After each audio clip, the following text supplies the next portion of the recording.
Media Islamnet. Dan radio kesayangan Anda menghadirkan.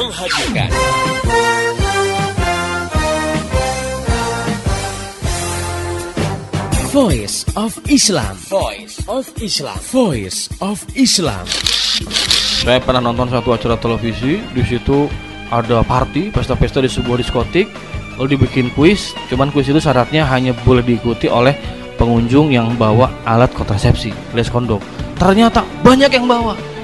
Paling datang itu anak muda semua gitu kan. Kita ditanya, kenapa kamu bawa? Loh, kita kan nggak tahu apa yang terjadi setelah ini. Wow, jadi mereka sudah sedia payung sebelum hujan gitu ya. Sedia kondom sebelum berzina. Astagfirullahaladzim ya. Kenapa kok seperti terjadi? Karena kita sudah hidup di alam sekuler.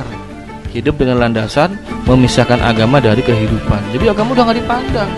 Asma binti Yazid al-Ashhaliyah yang sedang dia ingin menanyakan satu masalah di hadapan Nabi dan para sahabat. Nah, saat itu ada forum Nabi dengan para sahabat. Nah, saat itu Asma menanyakan tentang kedudukan peran perempuan dalam rumah tangga dibandingkan dengan peran kaum laki-laki ya. Bagaimana posisinya? Apakah perempuan itu bisa meraih pahala yang seperti laki-laki lakukan gitu ya? Nah, saat itu Rasulullah memuji pertanyaan yang diungkapkan Asma itu di hadapan para sahabat. Nah, ini kan menggambarkan ya bahwa saat itu Asma berbicara, kan ada suaranya di hadapan para sahabat dan Rasulullah memuji dan membiarkan, dan ini menunjukkan bahwa suara itu bukan aurat gitu. Dalam Islam, kehidupan laki-laki dan perempuan itu diatur baik dalam kehidupan umum, misalnya dalam pergaulan di sekolah, di terminal, di jalanan umum, di perkantoran ya gitu. Dan juga di dalam kehidupan khusus di dalam rumah. Jadi memang Islam sudah memberikan batasan-batasan di mana laki-laki dan perempuan itu di dalam bergaul, berkomunikasi itu memiliki aturan-aturan tertentu. Jadi bukan berarti dengan diatur dipisahkan gitu ya kehidupan laki dan perempuan, benar-benar laki perempuan tuh nggak boleh ngomong, nggak boleh ketemu gitu. Ada yang mungkin menganggap kejem banget Islam tuh ya, jadi kayak di karantina gitu laki dengan perempuan. Tidak demikian. Namun ini catatan pentingnya, bukan berarti diperbolehkan jadi segalanya jadi boleh gitu ya. Dalam persoalan yang bersifat pribadi, nah ini tidak boleh laki-laki dan perempuan yang bukan mahramnya itu menjalin hubungan khusus gitu ya tanpa disertai mahram.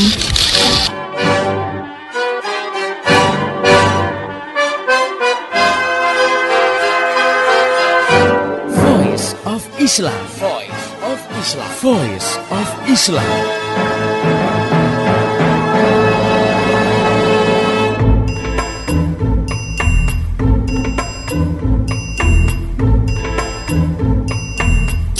Halo Indonesia, Assalamualaikum warahmatullahi wabarakatuh. Jumpa lagi bersama saya Fatimah Zahra dalam program Voice of Islam, kerja bareng Media Islamnet dengan radio kesayangan Anda ini. Selama 30 menit ke depan, Voice of Islam akan mengisi ruang dengar Anda dalam rubrik Keluarga Sakinah. Pendengar yang budiman, di sini saya tidak sendiri. Telah hadir untuk mengasuh rubrik ini yaitu Ustazah Insinyur Ratu Erma Rahmayanti. Beliau adalah pengasuh Forum Mar'ah Soleha, Pusat Pengembangan Islam Bogor. Nah, sebelumnya kita sapa dulu beliau. Assalamualaikum Ustazah. Waalaikumsalam warahmatullahi wabarakatuh. Gimana Ustazah kabarnya hari ini? Alhamdulillah, insyaallah baik.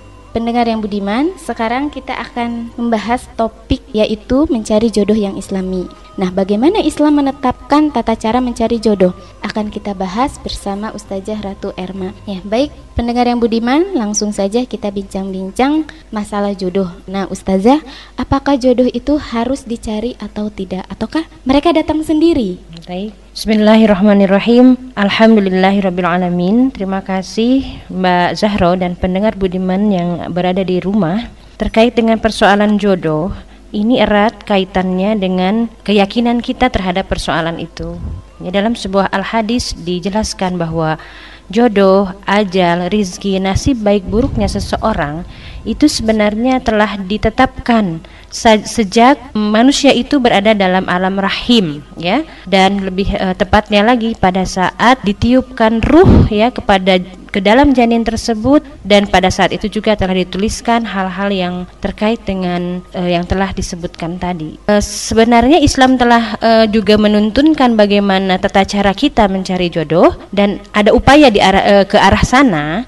Tapi apakah kemudian usaha kita itu benar-benar menentukan jodoh itu datang atau tidak, itu persoalan yang lain gitu ya. Jadi antara kita yakin bahwa jodoh itu adalah datang dari Allah, dengan kemudian bagaimana kita harus menjalani atau mengupayakan ya jodoh tersebut, itu harus dimengerti masing-masing kedudukannya supaya tidak salah nanti dalam melangkah begitu. Nah, Ustazah, seringkali orang mencari jodoh dan biasanya sudah ada tapi gagal terus. Nah, itu bagaimana Ustazah? Ya, yang perlu saya luruskan bahwa saat ini identik sekali mencari jodoh itu dengan berpacaran, ya, karena banyak ungkapan bahwa kalau tidak berpacaran bagaimana dia akan ketemu jodohnya, begitu, ya. Nah, dalam hal ini perlu diluruskan bahwa pacaran bukan merupakan salah satu cara untuk mendapatkan jodoh, ya. Bahkan aktivitas pacaran itu banyak yang bertentangan dengan hukum Islam, ya. Sebagai contoh dalam aktivitas ya berpacaran itu, pertama pendekatan yang lewat cara-cara yang kurang sopan, ya, dengan bertanya-tanya ya tidak jelas maksudnya, kemudian setelah itu dengan berpegangan tangan ya atau ngobrol-ngobrol yang tidak ada jelas tujuannya, dan kemudian juga seringkali kalau mereka sudah istilahnya sudah jadian, nah itu perlu ada penjajakan sehingga nauzubillah ya sampai pada mengetes istilahnya apakah calon istri saya ini masih perawan atau tidak umpamanya begitu ya. Nah itu tentu saja aktivitas tersebut bertentangan dengan Islam. Nah kemudian bagaimana dengan orang yang sudah seringkali ya seolah-olah merasa mendapatkan ada jodohnya, yaitu dengan telah dekat dengan seseorang atau telah kenal dengan seseorang, tapi kemudian seringkali gagal tidak sampai kepada pernikahan. Nah, bagaimana dengan hal ini? Maka yang harus dicamkan adalah bahwa belum saatnya dia mendapatkan jodohnya. Ya, jadi jodohnya itu bukan perempuan atau bukan laki-laki tersebut yang sudah dekat atau yang sudah dia kenal, ya. Nah, ini kan jelas membutuhkan keyakinan yang kuat, ya, bahwa jodoh itu sudah ada waktunya, dan ketika dia gagal bukan berarti dia tidak akan mendapat jodoh, hanya pada waktu itu belum saatnya jodoh itu datang kepada dia. Nah begitu. Ustazah, nah bagaimana dengan perempuan dan laki-laki yang hingga ajalnya datang mereka belum menikah juga? Apakah itu berarti dia tidak ada jodohnya? Dan bagaimana dengan fenomena perempuan atau perjaka yang belum menikah? Baik, saya kira ini perlu difahami kali ya oleh seluruh kaum muslimin bahwa ada fenomena atau ada kenyataan perempuan laki-laki tidak mendapatkan atau belum mendapatkan jodoh hingga usia yang lewat dari usia menikah, ya, atau bahkan mereka sampai meninggal tidak mendapat jodoh.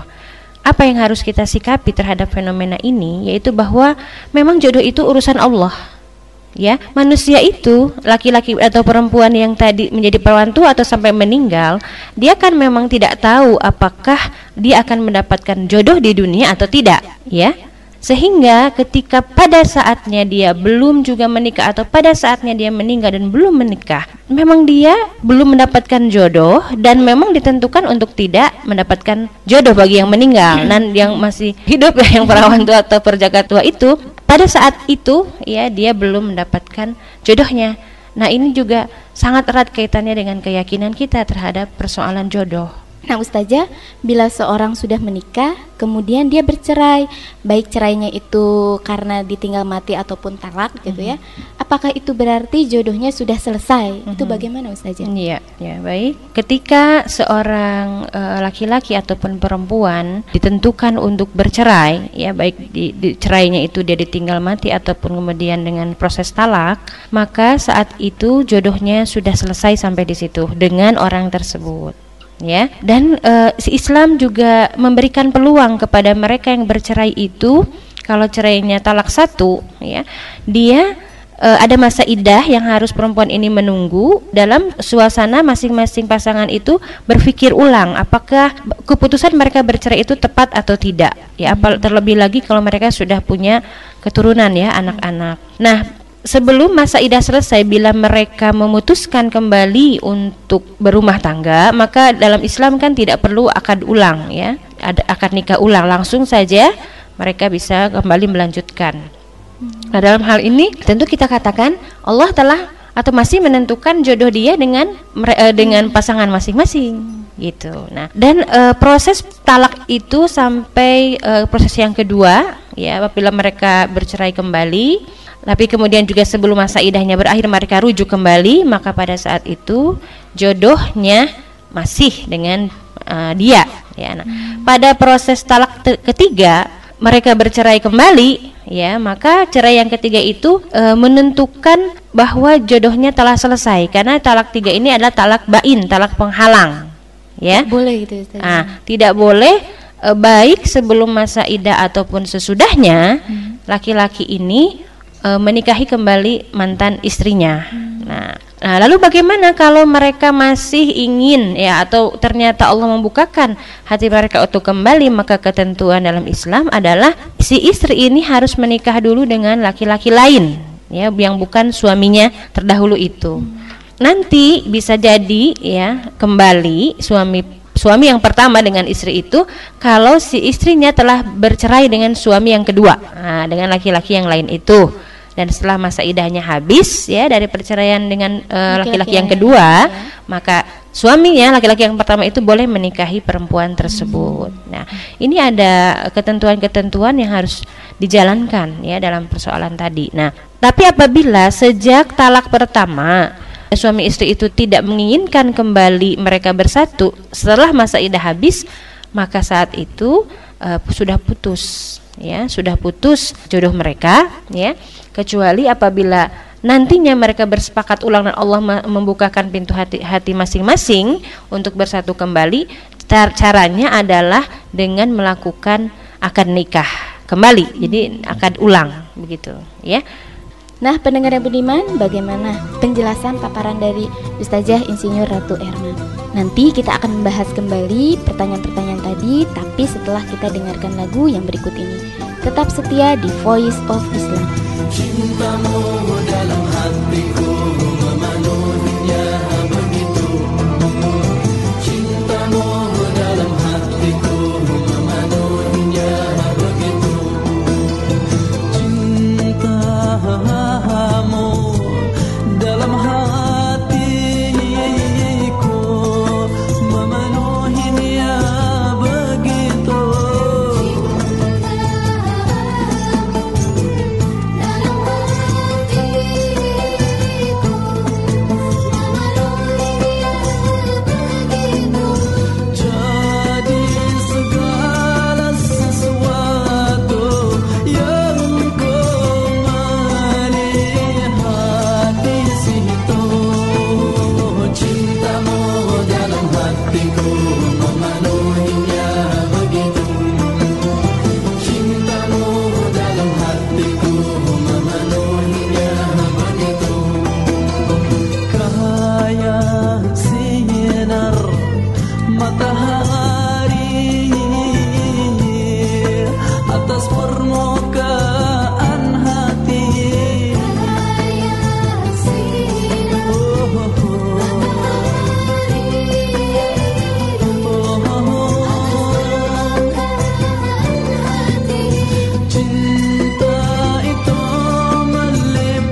persembahan media Islamnet dan radio kesayangan Anda ini, Voice of Islam.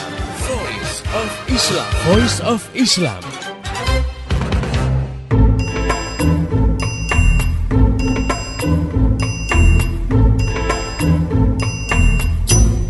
Masih di Voice of Islam, kerja bareng media Islamnet dengan radio kesayangan Anda ini. Pendengar yang budiman, Anda masih bersama saya, Fatimah Zahro, dan Ustazah Insinyur Ratu Erma dalam rubrik Keluarga Sakinah. Dan kali ini kita sedang membahas mencari jodoh yang islami. Nah, baik, kita langsung saja lanjutkan bincang-bincang kita dengan Ustazah Insinyur Ratu Erma.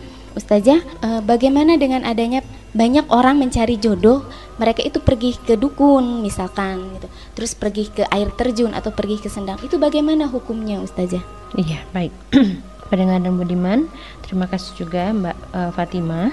Bagi mereka yang meyakini bahwa jodoh itu bisa dipermudah atau dipercepat ya melalui proses dukunisasi ya seperti itu ya. Jadi mereka pergi ke dukun atau kemudian mendapatkan info kalau mereka mandi di sendang atau atau air tertentu atau di air terjun tertentu ya, atau mungkin di kaki gunung ya, bersemedi di sana, itu jodoh mereka akan dekat untuk diraih. Nah, bila mana mereka meyakini bahwa dengan cara itu pasti akan mendatangkan jodoh, maka ini sudah termasuk perkara musyrik. Ya, inna syirka la zulmun azim. Sesungguhnya syirik itu perbuatan zalim yang sangat besar. Ya, sebetulnya kenapa dikatakan zalim yang sangat besar? Karena dia menganiaya dirinya sendiri. Dia bergantung kepada sesuatu yang sebenarnya tidak pasti dan tidak boleh diyakini, ya. Nah, ini perbuatan haram jelas saja karena ini termasuk kategori syirik, ya. Orang-orangnya bisa jatuh ke dalam musyrik karena ini sudah persoalan keyakinan, persoalan akidah.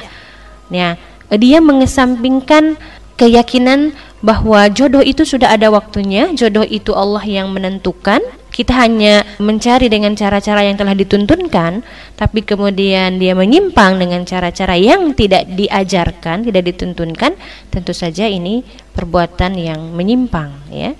Nah, ini juga merupakan tugas kita bersama, ya, meluruskan keyakinan dan pemahaman mereka-mereka yang masih menaruh harapan untuk segera mendapat jodoh itu melalui cara-cara yang tadi. Gitu, ya. Nah, Ustazah, bagaimana saat ini ada kecenderungan baik laki-laki atau perempuan mereka untuk tidak mau menikah atau mereka lebih senang untuk membujang? Iya, baik.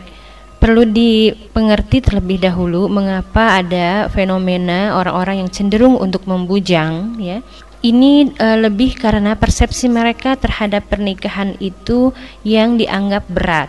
Ini disebabkan oleh situasi materi yang memang menyulitkan orang untuk menikah, ya, dan juga situasi perebutan atau istilahnya persaingan kedudukan, ya, persaingan perolehan harta, ya, persaingan karir, ya, yang membuat orang-orang ini tidak terlalu memperhatikan persoalan apakah dia akan menikah atau tidak, atau apakah dia memperhatikan bahwa salah satu diciptakannya manusia itu untuk berketurunan, ya. Ini memang membuat gambaran orang bahwa menikah ini sesuatu hal yang berat, ya, dan ribet, ya, karena nanti dia akan mempunyai tanggung jawab untuk menghidupi istri dan anak-anak yang dilahirkan, ya.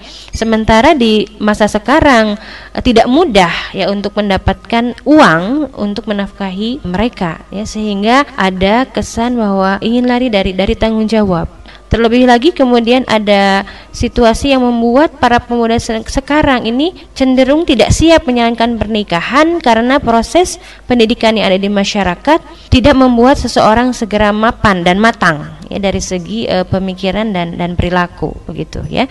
Nah, sehingga wajar kalau banyak sekarang terutama di kalangan karyawan, ya, eksekutif muda itu yang memandang pernikahan sesuatu yang berat. Dalam hal ini Islam telah tegas-tegas, ya, melarang sikap orang yang membujang. Pada sebuah hadis Rasulullah SAW mengatakan, Innan Nabiyya SAW naha anit tabattul. Ya, jadi hadis ini diriwayatkan oleh Al Hasan bahwa Rasulullah SAW telah melarang orang untuk hidup membujang. Ya. Kemudian dalam nas yang lainnya sesungguhnya Allah Subhanahu wa taala telah mengutus ya para rasul itu ya untuk juga memberikan contoh bagi umat manusia bahwa mereka juga melakukan pernikahan ya. Di antaranya dalam surat Ar-Ra'd ayat 38 Allah berfirman, A'udzubillahi minasyaitonirrajim, Bismillahirrahmanirrahim. Walaqad arsalna rusulan min qablika wa ja'alna lahum azwaja wa dzurriyyah ya. Sesungguhnya kami telah mengutus para rasul sebelum engkau ya, maksudnya sebelum Nabi Muhammad, dan kami menjadikan mereka itu ada azwaj, ada istri-istrinya serta anak keturunannya. Nah ya, dalam hal ini memang pernikahan merupakan sunnah ya, kesunahan ya, anjuran yang sangat ditekankan kepada umat manusia ya. Dalam kaitannya dengan umat Islam saat ini yang patut menjadikan Rasulullah SAW sebagai uswah hasanah, Rasulullah Muhammad SAW saja melakukan pernikahan ya. Nah jadi bagi mereka yang memilih untuk tidak menikah ya dengan berbagai alasan, maka sesungguhnya dia tidak mencontoh kehidupan Nabi Muhammad SAW, yang sementara lisan mereka mengatakan bahwa Nabi Muhammad itu contoh bagi umat Islam. Nah, tapi mereka sendiri tidak menjalankannya begitu. Nah Ustazah, bagaimana sebenarnya Islam menuntun manusia untuk mencari jodohnya? Bagaimana sekarang ada biro jodoh kan? Itu bagaimana Ustazah? Ya baik, Bismillahirrahmanirrahim. Bagi remaja ya yang saat ini sudah mulai masuk usia baligh, maka menjadi kewajiban orang tuanya untuk mulai ya, menggambarkan bagaimana mereka nantinya saat mencari pasangan hidup ya. Nah, pasangan hidup itu yang pertama harus ditekankan, pasangan hidup itu tidak perlu dicari dengan ngoyo, artinya ya dengan mati-matian ya, apalagi kemudian menempuh dengan cara pacaran dengan asumsi bahwa pacaranlah yang akan mengantarkan mereka kepada jenjang pernikahan. Nah, itu yang pertama. Yang kedua, hendaklah difahami bahwa jodoh itu dikejar ataupun tidak itu akan datang ya pada waktunya. Jadi istilahnya tak akan lari gunung dikejar ya, karena waktunya itu dan siapa orang itu sesungguhnya sudah ada ya. Nah, yang ketiga, dalam masa penantian itu, karena kita juga tidak jelas pasti ya kapan waktunya, tetapi kita meyakini bahwa memang kalau Allah sudah menentukan akan ada jodoh itu, nah dalam proses penantian maka kita diminta untuk bersabar ya dengan saum bagi mereka yang sudah ingin menikah tapi belum ada calonnya ya. Karena saum itu merupakan perisai dari perbuatan-perbuatan yang mengikuti hawa nafsu ya. Dalam hal ini tentu nafsu seks ya, nafsu seksual. Nah, juga kemudian yang berikutnya, para pemuda khususnya itu dianjurkan untuk mencari atau memilih ya perempuan yang berasal dari keturunan yang baik-baik, karena mereka nanti akan menyemai ya benih untuk keturunan itu pada perempuan, pada mereka. Nah, bagaimana penegasan Islam dalam hal ini bahwa dikatakan tunkahul mar'atu li arba'in. Perempuan itu dinikahi karena 4 perkara. Yang pertama li jamaliha, karena cantiknya, lima liha karena hartanya, dan wali nasabiha karena keturunannya, dan yang keempat walidiniha karena agamanya. Tapi kemudian Rasul menegaskan wataribat siadak ya, bahwa beruntunglah engkau jika memilih karena agamanya. Jadi ini sudah panduan pertama ya, lihatlah bagaimana calon pasangan kita itu memiliki ketaatan terhadap Islam ya. Mulai dari ketaatan yang bisa dilihat keseharian, apakah dia melakukan sholat atau tidak. Bagi perempuan, apakah dia menutup aurat atau tidak, apakah dia bertutur sapa yang baik atau tidak ya, berakhlak mulia atau tidak. Nah, itu adalah hal-hal yang harus dilihat ya. Yang berikutnya, bukan keluarga yang dekat dengan dia. Jadi dianjurkan untuk tidak memilih perempuan yang masih ada hubungan kerabat. Jadi dianjurkan dalam Islam itu memilih yang agak jauh. Nah, maksudnya untuk apa? Maksudnya untuk lebih banyak membuat hubungan-hubungan ya antara kaum muslimin, tali ukhuwah di antara satu keluarga dengan keluarga lain yang sebelumnya belum ada ikatan darah gitu ya. Nah, itu yang dianjurkan. Kemudian juga Rasulullah SAW menganjurkan para pemuda ini mencari calon istri yang perawan atau gadis ya, karena pertimbangannya adalah karena yang perawan ini masih segar, kemudian peluang untuk berketurunannya itu lebih banyak gitu ya. Nah, dan juga mungkin lebih bisa merekatkan ya hubungan di antara suami istri nanti ya setelah mereka menikah. Nah, yang berikutnya mengutamakan wanita yang berketurunan atau yang subur ya. Kenapa harus seperti itu ya? Karena Rasulullah SAW menyatakan bahwa tazawwajul wadudal walud, dia menikahilah oleh kalian perempuan yang berketurunan dan juga penyayang. Fa inni mukatsirum bikumul anbiya yaumal qiyamah. Karena aku nanti akan berbangga hati kalau umatku ini umat yang terbanyak di antara umat-umat nabi-nabi yang lainnya gitu ya. Nah, bagaimana kemudian kalau diketahui bahwa perempuan ini berasal dari keluarga yang keturunannya sedikit dan ternyata kita berjodoh dengan dia begitu ya. Nah, maka tentu kembali kepada keyakinan bahwa ini adalah jodoh dan itu merupakan kenyataan yang harus kita hadapi dan itu tidak menjadikan aib ya bagi laki-laki yang menikah dengan perempuan yang ternyata memberikan keturunan sedikit atau bahkan mungkin belum bisa memberikan keturunan sama sekali ya. Nah, kemudian juga dianjurkan untuk memilih wanita yang sehat secara fisik ya. Karena ini juga menentukan bagi perempuan itu nanti untuk melahirkan dan untuk mendidik ya anak-anaknya. Nah, sebaliknya para perempuan juga diperbolehkan untuk menelaah ya siapa yang nanti akan menjadi pasangan hidupnya, yaitu seorang laki-laki yang juga kuat agamanya ya, kemudian juga dia mampu mendidik dan membimbing istrinya. Artinya akhlak ya, kepribadian sang calon suami ini sudah teruji ya baiknya ya, dan juga apakah dia sudah mempunyai tanggung jawab untuk menafkahi nanti keluarganya ya. Nah, kriteria-kriteria ini harus dijadikan panduan tatkala kita telah berproses kenalan ya dengan calon pasangan gitu ya. Nah, itu yang cara-cara yang telah dituntunkan dalam Islam terkait dengan memilih jodoh. Kemudian bagaimana dengan fenomena tadi ya tentang biro jodoh ya.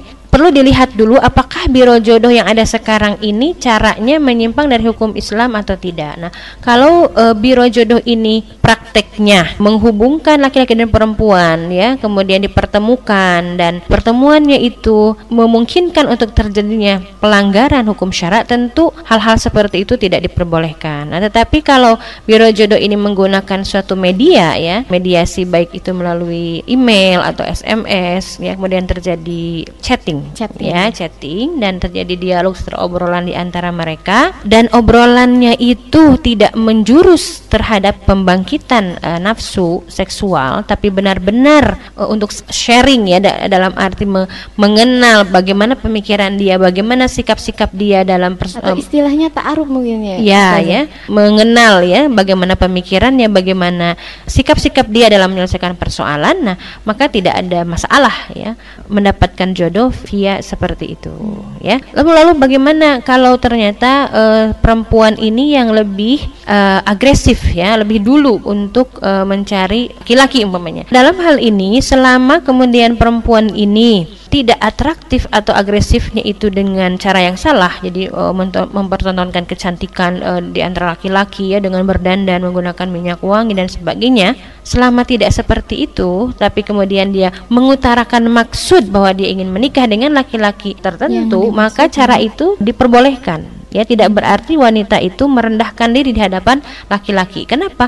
Karena tujuannya jelas bahwa bahwa perempuan ini ingin melangsungkan pernikahan, yaitu cara yang telah ditentukan oleh Allah ya, dalam rangka memenuhi naluri seksnya itu dengan cara menyampaikan kepada laki-laki diri, itu tidak ada masalah gitu. Soal derajat dalam pernikahan, Ustazah, itu seperti apa dalam Islam menjelaskan hal yang semacam tadi? Iya, istilah sederajat atau sekufu ya dalam Islam itu titik berat pembahasan diarahkan kepada yang satu akidah ya.